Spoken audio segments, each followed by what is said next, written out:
வணக்கம் நண்பர்களே. ஓய்வூதியதாரர்களுக்கு good news. டிஏடிஆர் குறித்து உச்சநீதிமன்றத்தின் முக்கிய தீர்ப்பு பற்றி இந்த வீடியோவில் விரிவாக பார்க்கலாம். அதற்கு முன்னாடி நம்ம சேனலை இதுவரைக்கும் சப்ஸ்கிரைப் பண்ணலன்னா சப்ஸ்கிரைப் பண்ணிக்கோங்க. அப்படியே பக்கத்தில் உள்ள பெல் ஐக்கனை மறக்காம பிரஸ் பண்ணி வச்சுக்கோங்க. நாட்டில் உள்ள ஓய்வூதியதாரர்களுக்கு முக்கிய நிம்மதியை அளிக்கும் வகையில் உச்சநீதிமன்றம் ஒரு முக்கிய தீர்ப்பை வழங்கியுள்ளது. இந்த தீர்ப்பின் மூலம் பணியில் உள்ள அரசு ஊழியர்களுக்கு வழங்கப்படும் அகவிலைப்படி டிஏ மற்றும் ஓய்வூதியதாரர்களுக்கு வழங்கப்படும் அகவிலை நிவாரணம் டிஆர் ஆகியவற்றிற்கு இடையில் சமத்துவம் இருக்க வேண்டும் என்று தெளிவுபடுத்தப்பட்டுள்ளது. பணவீக்கத்தின் தாக்கத்தை சமாளிப்பதே இந்த இரு சலுகைகளின் நோக்கம் என்பதால் இவற்றின் விகிதங்களில் வேறுபாடு காட்டுவது தன்னிச்சையானதும் அரசியலமைப்பின் 14வது பிரிவான சமத்துவ உரிமையை மீறுவதாகவும் நீதிமன்றம் கூறியுள்ளது. இந்த வழக்கு கேரள மாநில சாலை போக்குவரத்து கழகம் மற்றும் கேரள அரசு தாக்கல் செய்த மேல்முறையீட்டை சுற்றி உருவானது.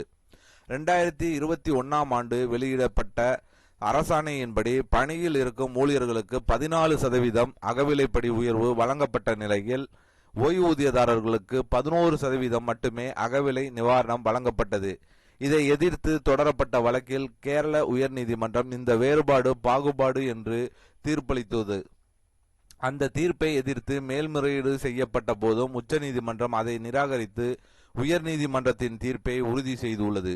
நீதிபதிகள் மனோஜ் மிஸ்ரா மற்றும் பிரசன்னா பி வரலா அடங்கிய அமர்வு டிஏ மற்றும் டிஆர் இரண்டும் ஒரே அடிப்படை நோக்கத்தை கொண்டவை என்று வலியுறுத்தியது.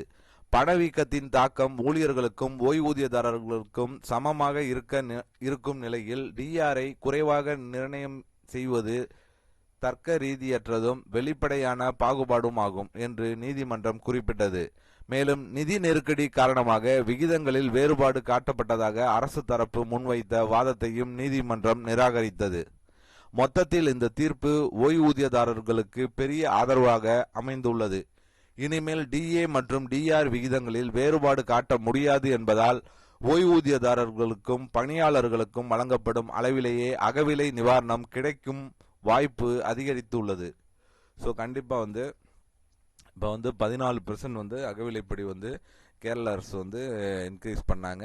ஆனால் ஓய்வூதியதாரர்களுக்கு 11% தான் இன்க்ரீஸ் பண்ணாங்க.